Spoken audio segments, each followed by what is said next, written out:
Bienvenidos, mi nombre es Martín Lozano y en esta serie de videos llamado Ya Entendí, pretendo explicar temas de finanzas, estadística y programación en R. En esta ocasión es sobre cartera óptima con un rendimiento objetivo.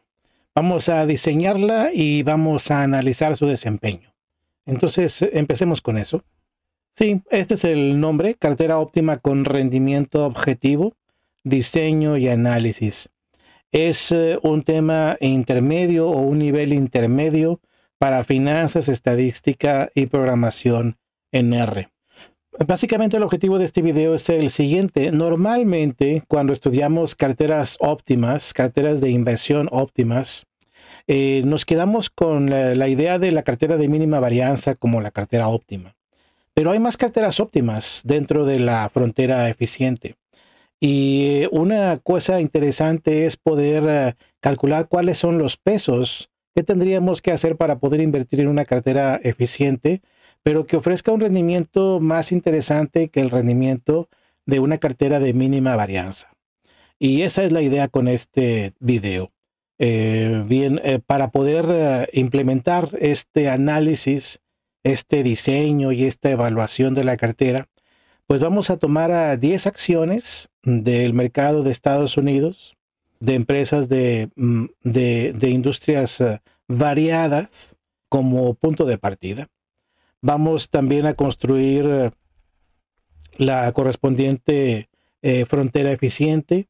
Vamos a hacer estimaciones de rendimientos acumulados e incluso vamos a hacer una evaluación del posible desempeño hacia el futuro de estas carteras, utilizando un block bootstrap de 6 meses con 500 réplicas.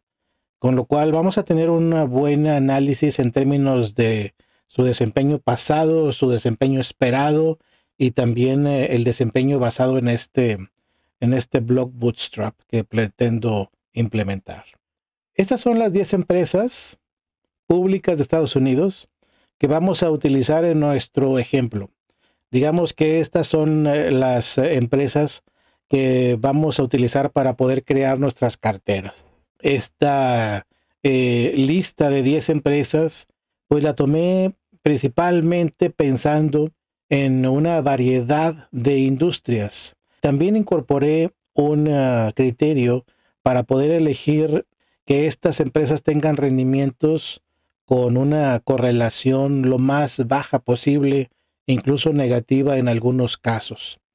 Eso me sirve para poder aprovechar mejor los beneficios de la diversificación de las carteras. Pero fuera de eso, ningún otro criterio en particular.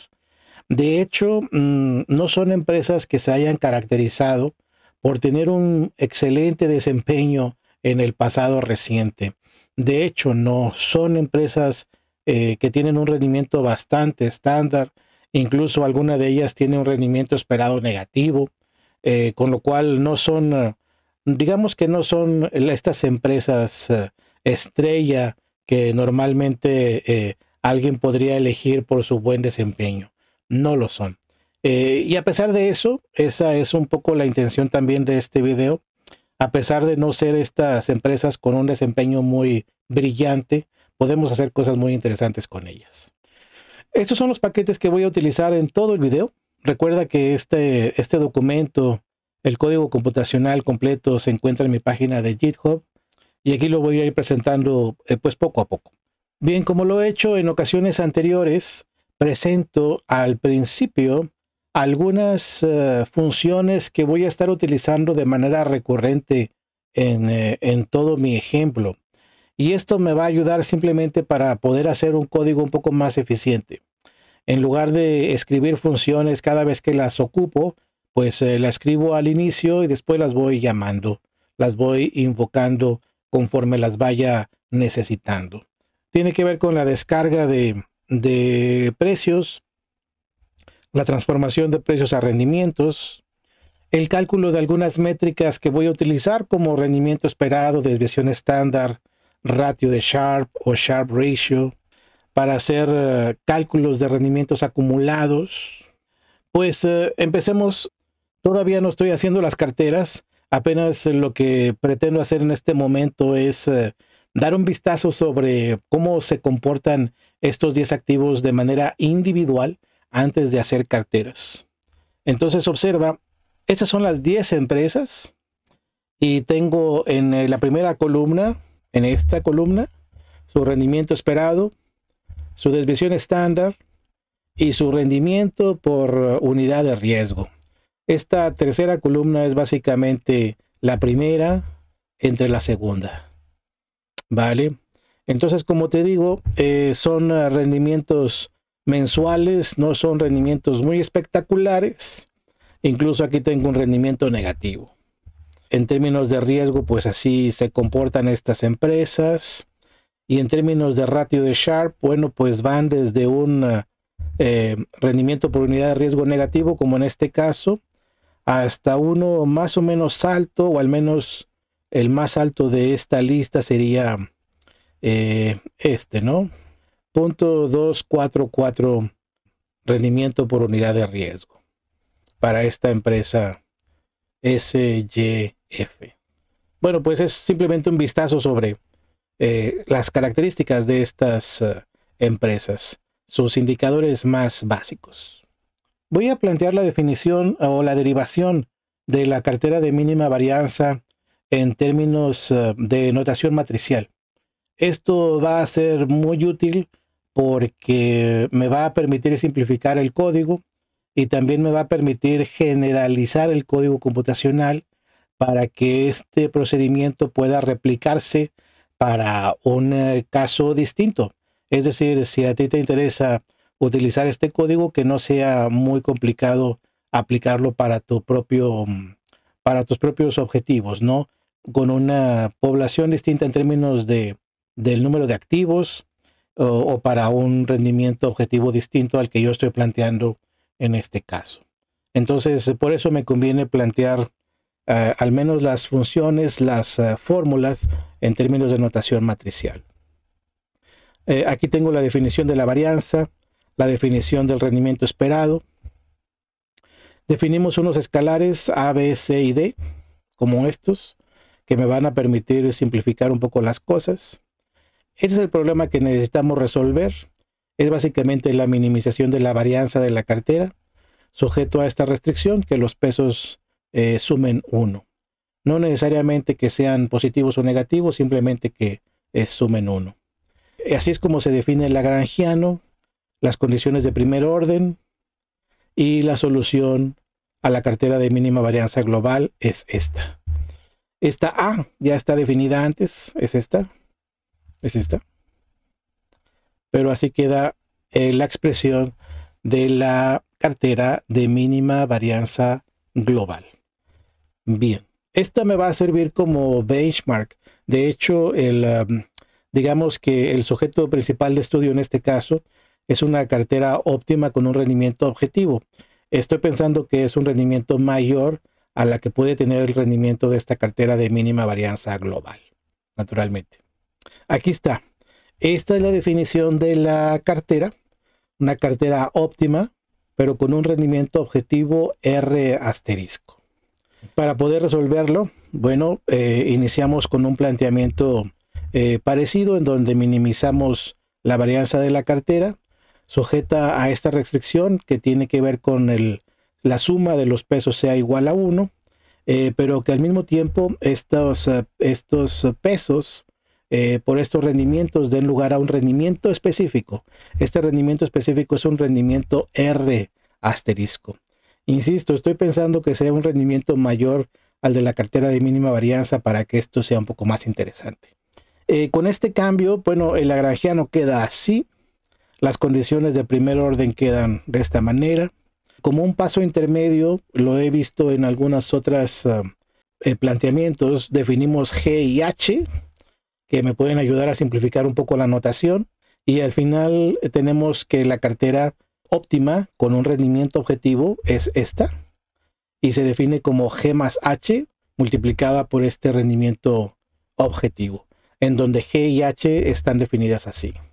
Y bueno, para cualquier vector de pesos, independientemente de que sea estos pesos de esta cartera de rendimiento objetivo o la que sea, Bueno, el rendimiento esperado de la cartera, pues es el rendimiento multiplicado por el vector de pesos, y la desviación estándar de la cartera pues está definida así.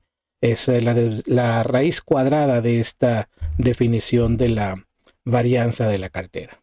Pero eso es general para cualquier set de pesos de una cartera de inversión.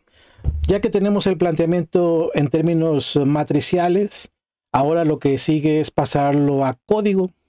Y aquí es donde hago esta transición entre el planteamiento matricial y el código computacional.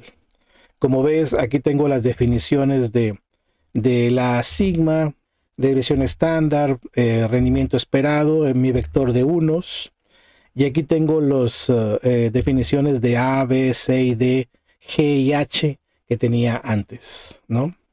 Con esto ya estoy listo para poder calcular, al menos en una primera instancia, la frontera eficiente con 10 activos.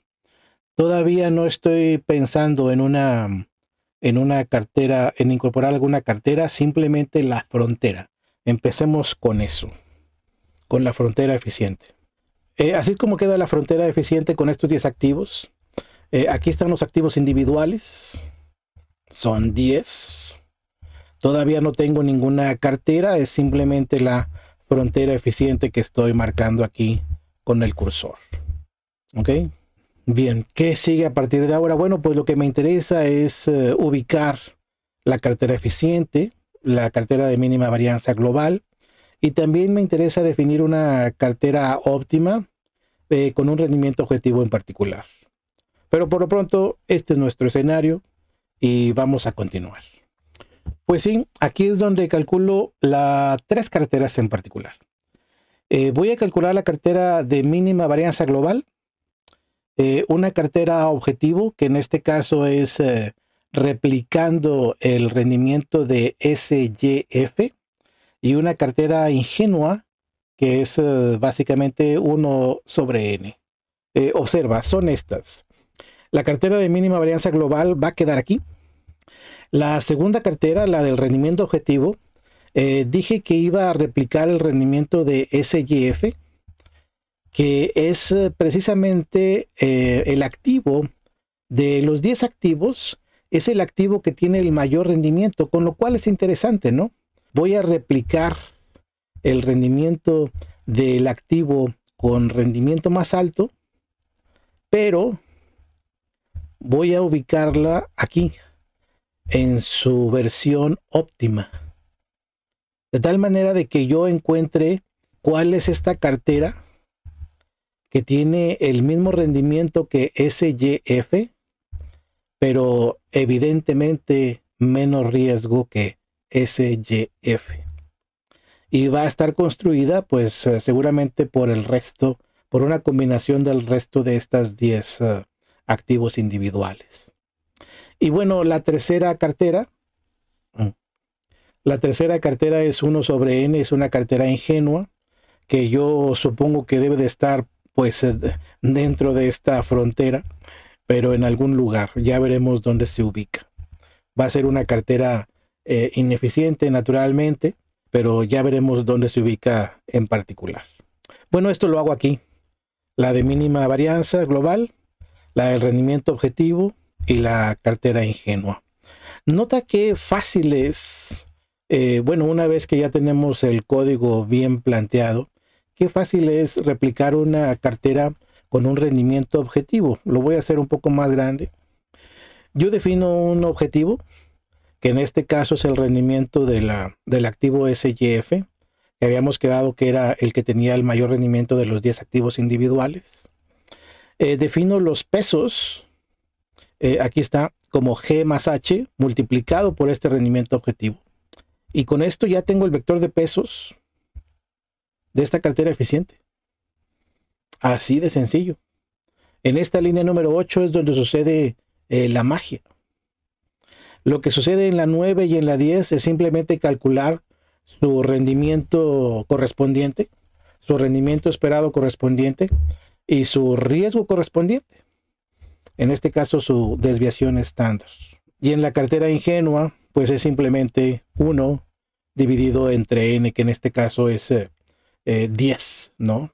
Porque la longitud de esta vector de rendimientos esperados pues es 10. Y aquí está su rendimiento y su desviación estándar correspondiente. Ahora voy a presentar de nueva cuenta la frontera, pero con las tres carteras representadas gráficamente. Pues como habíamos anticipado, aquí tienes la cartera de mínima varianza global en rojo. Aquí está. Aquí quedó la cartera ingenua, la 1 sobre n, aquí en naranja. Evidentemente es una cartera que no es óptima, pero es interesante tenerla como benchmark o como que me puede ayudar para comparar el desempeño del resto de las carteras, ¿no? Y esta es la cartera que pues motiva buena parte de este video. Es una cartera óptima con un rendimiento objetivo. En este caso el rendimiento objetivo es el de SYF. Entonces esta línea punteada que apenas se ve ilustra que estas dos carteras, bueno, este activo individual y esta cartera comparten el mismo rendimiento esperado, pero esta evidentemente con menor riesgo. Y la idea es muy simple. El mensaje es que preferiríamos esta cartera a este activo individual. Y la idea es demostrarlo. Una cosa es elegir dentro de 10 activos aquel activo con el mejor rendimiento. Y otra cosa es crear una cartera que replique el rendimiento máximo de estos activos individuales. Gran diferencia. Porque al hacer la cartera, básicamente lo que estamos haciendo es replicando su rendimiento, pero reduciendo al máximo su riesgo. Y es así como resolvemos este problema financiero. Lo que sigue es comparar su desempeño con respecto a nuestros benchmarks. Creo que de poco serviría quedarnos con esta ilustración, ¿no? Necesitamos ver cómo se comportan o cómo podrían compararse en el futuro.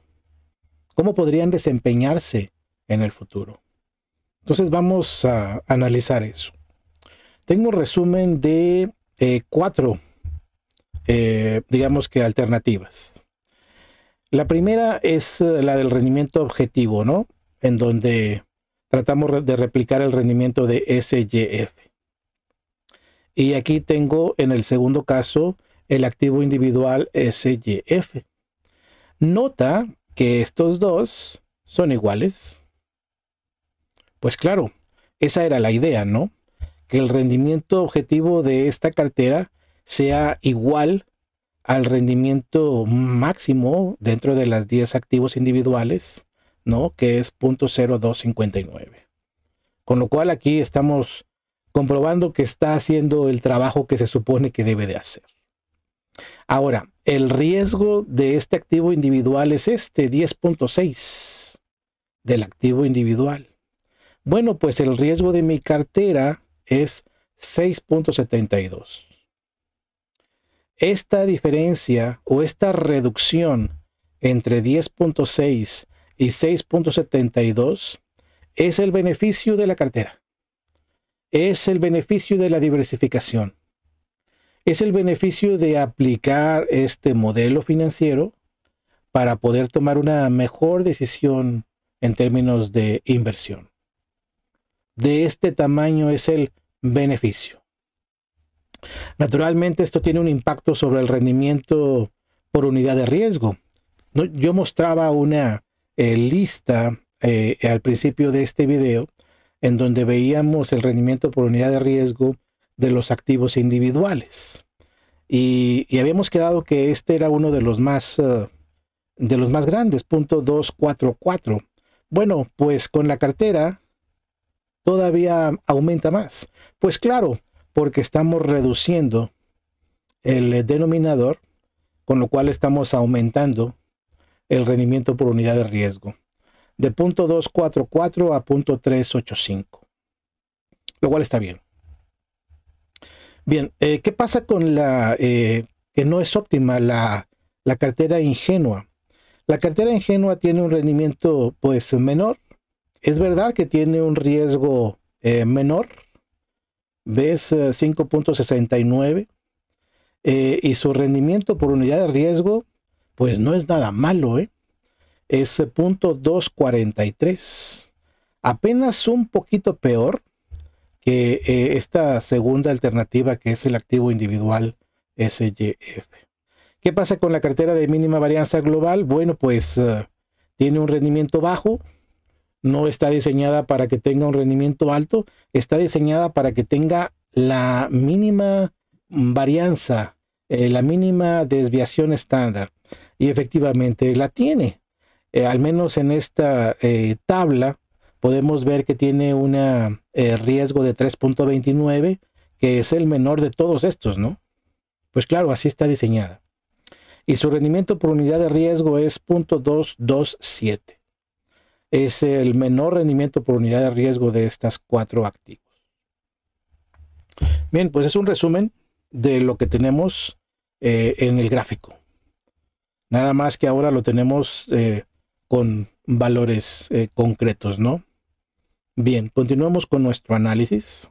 Bueno, una cosa es verlo gráficamente, pero una cosa muy importante es, bueno, ¿cuánto tendría que invertir para poder tener esa cartera en particular? Con lo cual me interesa cuáles son los pesos que tendría que hacer para poder invertir en estas carteras. Para el caso de la cartera ingenua, de la cartera 1 sobre N, pues es obvio que tengo que invertir 10% en cada activo, ¿no? No hay que hacer ningún cálculo, digamos que extraordinario, sino que invertir 10% en cada uno. No hay modelo financiero, directamente. ¿Qué necesito hacer para invertir en la cartera de mínima varianza global? Aquí lo tienes. Estos son los pesos, las ponderaciones que tendrías que invertir de tu riqueza para poder alcanzar esa cartera de mínima varianza global. Voy a verlo rápidamente. Aparentemente el activo más que tiene un mayor peso dentro de la cartera de mínima varianza global es GIS, con más del 50%. Este activo estoy invirtiendo 10.6%. En este activo estoy invirtiendo 24%. Y así para el resto, ¿no? De tal manera de que la suma de todos estos pesos me da el 100% de mi inversión, de mi cartera de inversión. ¿Qué pasa con esta cartera? Con la del rendimiento objetivo. Pues mira, vamos a observar. Algo interesante que quiero ilustrar es esto. Estoy invirtiendo el 38.8% de mi dinero en SYF, que es el activo que quiero replicar su rendimiento esperado. 38.8. Y el resto lo estoy distribuyendo entre el resto de los activos individuales. Tengo algunas ventas en corto. Aquí estoy asumiendo que puedo hacer ventas en corto, entonces tengo 3 activos en donde estoy haciendo venta en corto. Y el resto son posiciones regulares. Ok, pero digamos que esta es la receta. Esta es la recomendación de inversión. Esto es lo que tú tendrías que hacer con tu dinero, invertir estas cantidades en estos activos para poder lograr este objetivo en particular, ya sea la cartera de mínima varianza global o esta cartera que replica el rendimiento de SYF, del activo individual SYF. Lo que acabamos de presentar son rendimientos esperados. Esto, en términos prácticos, es el rendimiento esperado para el siguiente mes. Como tengo rendimientos mensuales, como tengo información mensual, bueno, pues todos estos valores de rendimiento, riesgo, rendimiento por unidad de riesgo, son rendimientos esperados, y la idea es que el día de hoy yo espero que dentro de un mes esos sean los rendimientos que yo obtenga. Y está bien, es una forma de ver las cosas, pero hay otra forma alternativa de ver las cosas. Yo utilicé 5 años de historia de rendimientos mensuales para poder crear estas carteras. Con lo cual, a mí lo que se me ocurre es, bueno, ¿qué hubiera pasado si yo hubiera formado estas carteras hace 5 años? ¿Cómo hubiera sido mi rendimiento acumulado en ese periodo? Es un enfoque distinto. No es un enfoque prospectivo, es más bien un enfoque histórico. Pero bueno, dentro de este análisis me interesa saberlo, ¿no? ¿Cómo hubiera sido este rendimiento acumulado de las carteras si yo hubiera invertido en ellas hace 5 años? Y estoy utilizando esta información que utilicé para poder crear estas carteras que estoy presentando. Entonces vamos a hacerlo. Es un buen ejemplo, es un buen ejercicio para poder hacer más análisis sobre el desempeño de estas carteras. Observa. Una visión histórica. ¿Qué hubiera pasado si yo hubiera invertido $1 en estas 4 alternativas? Estoy pensando que son 3 carteras y la cuarta alternativa es el activo individual SYF. Entonces observa, mira, si yo hubiera hecho esto, mi cartera que replica SYF hubiera tenido un rendimiento o el rendimiento más alto. De $1 hubiera pasado a casi $4. Casi $4. 3.98. Con lo cual en un esquema o en una visión, digamos, histórica, es una buena o sugiere ser una buena alternativa de inversión. Dentro de, digamos que de este ranking, la segunda alternativa más atractiva es este activo individual. Invertir solamente en SYF, 100% en SYF. Si yo lo hubiera hecho, hubiera transformado $1 hasta $3.29 en un periodo de 5 años. Entonces, pues ahí lo tienes. No es que esté mal, simplemente que es menor a esta alternativa de la cartera, ¿sí? A pesar de que tienen un rendimiento objetivo pues idéntico, la cartera tiene un mayor rendimiento que el activo individual.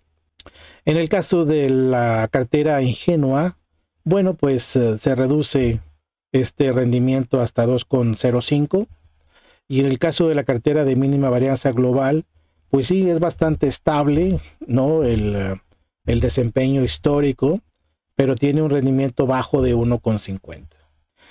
Aquí es, no quiero decir que uno sea mejor que el otro, simplemente estoy haciendo una comparación. No, es un poco injusto comparar la cartera de mínima varianza global con una cartera que tiene un rendimiento objetivo mayor. También es un poco injusto compararla un activo individual con una cartera, pero en cualquier caso vale la pena tener esta ilustración y tener en mente este desempeño histórico, ¿no? En ningún momento yo espero que la cartera de mínima varianza global se comporte mejor que esto. No está diseñada para tener un buen rendimiento. Está diseñada para tener un muy bajo riesgo. Para eso está diseñada. Creo que el valor principal está en la comparación de estas dos, ¿no? Son las que mejor se pueden comparar. Muy bien. Entonces, continuamos con el análisis.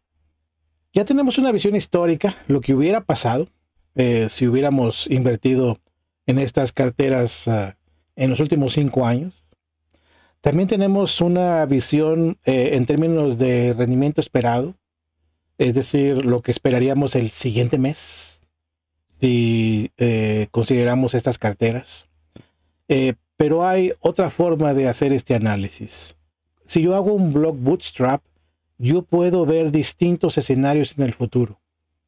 Puedo crear distintos escenarios en el futuro para poder ver, ya incorporado en la incertidumbre del tiempo, cómo me pudiera ir en el futuro con estas carteras. Y para eso utilizamos esta simulación de block bootstrap.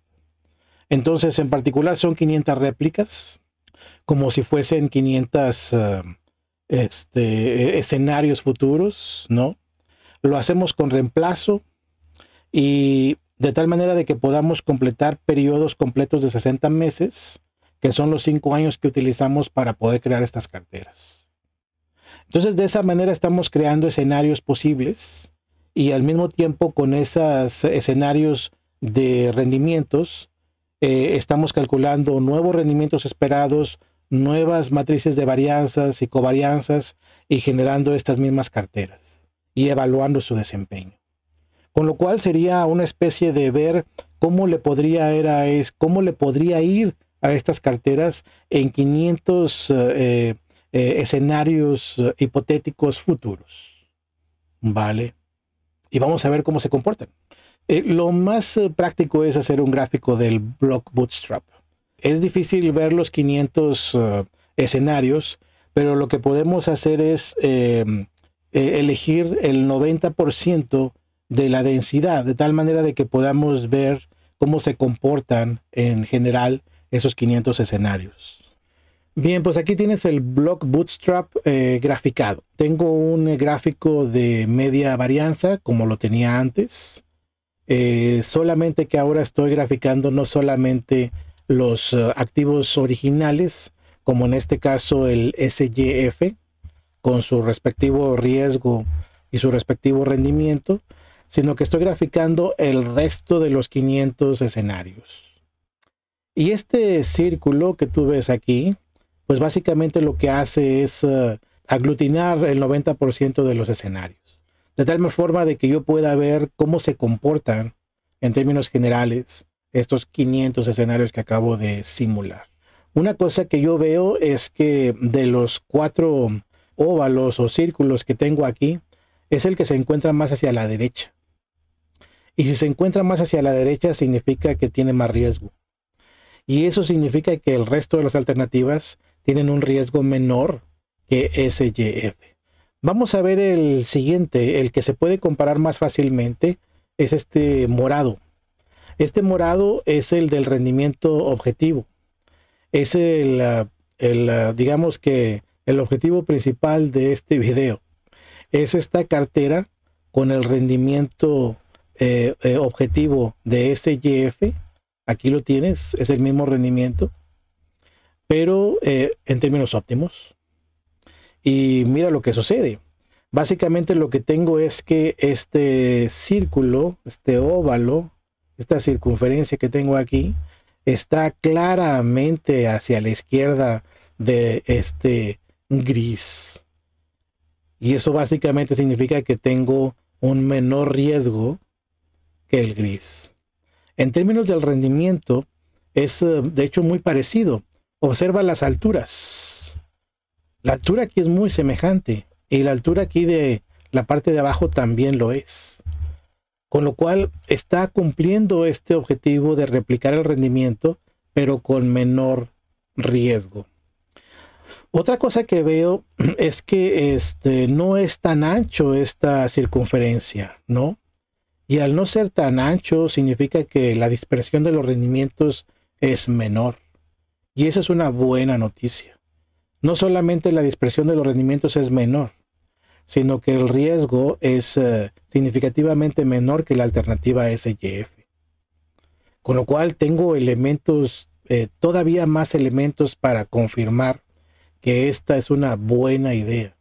En particular, lo que estoy diciendo es que la alternativa de elegir dentro de los 10 activos uno con el rendimiento más alto no es una muy buena idea. Lo que es una mejor idea es elegir a este rendimiento alto como un objetivo y crear una cartera óptima basada en esa. De tal manera de que tengo la posibilidad de alcanzar el mismo rendimiento que el activo con rendimiento más alto, pero con un riesgo significativamente menor. Eso es lo que está pasando aquí. ¿Qué pasa con las demás? Bueno, veo que la cartera de mínima varianza global está haciendo su trabajo, es decir, tiene efectivamente una desviación estándar baja, tiene una dispersión de los rendimientos muy bajo, pero efectivamente tiene un rendimiento esperado igualmente bajo. De hecho, en estas partes que veo aquí, el rendimiento podría ser ligeramente menor que cero.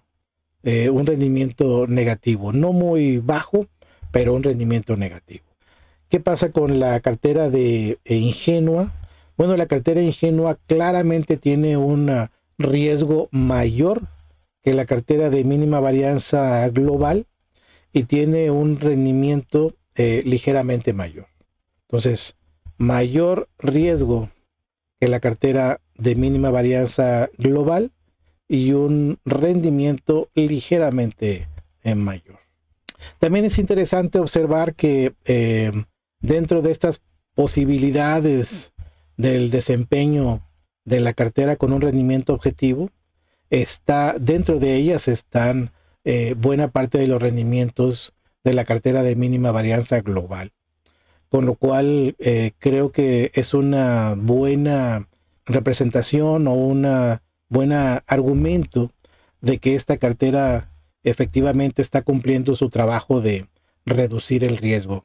Está efectivamente siendo una cartera óptima. Permíteme leer este texto para concluir. El gráfico muestra la nube de puntos y una elipse del 90% por cartera, junto a los puntos históricos, para apreciar cuánta variabilidad pueden tener media y riesgo bajo cambios plausibles del régimen. Elipses pequeñas sugieren mayor robustez. Elipses grandes indican dependencia del periodo. Bien, es otra forma de decir lo que acabo de explicar. Como conclusión, bueno, pues tenemos un análisis de las carteras en 3 dimensiones distintas, ¿no? Tenemos una dimensión histórica en donde vemos rendimientos acumulados, como si pudiéramos invertir en estas carteras 5 años atrás y ver cómo hubieran evolucionado los rendimientos en términos de unidades monetarias. También tenemos esta dimensión en donde vemos la cartera en términos de media varianza. El punto con esta visión es que solamente tenemos la visión o la expectativa con respecto al siguiente mes. Los rendimientos esperados se leen como rendimientos esperados al siguiente mes. Y por último tenemos este Block Bootstrap que nos puede ayudar para poder ver qué tan sensibles son nuestros resultados con respecto a cambios plausibles del periodo. Generamos 500 escenarios alternativos y vemos qué tanto puede alterar esos cambios en el tiempo que pueden representar cambios en el riesgo, en la incertidumbre y cómo eso afecta el desempeño de las carteras. Y bueno, creo que estas 3 visiones alternativas nos permiten concluir que es una mejor idea a hacer una cartera con un rendimiento objetivo que elegir un activo individual para invertir 100% en él. Las carteras son buenas ideas. Es donde podemos implementar la diversificación dentro de nuestras decisiones de inversión. Y por eso son una buena idea. Bueno, y con esto concluimos este video. Espero que haya sido de utilidad. Muchas gracias. Hasta la próxima.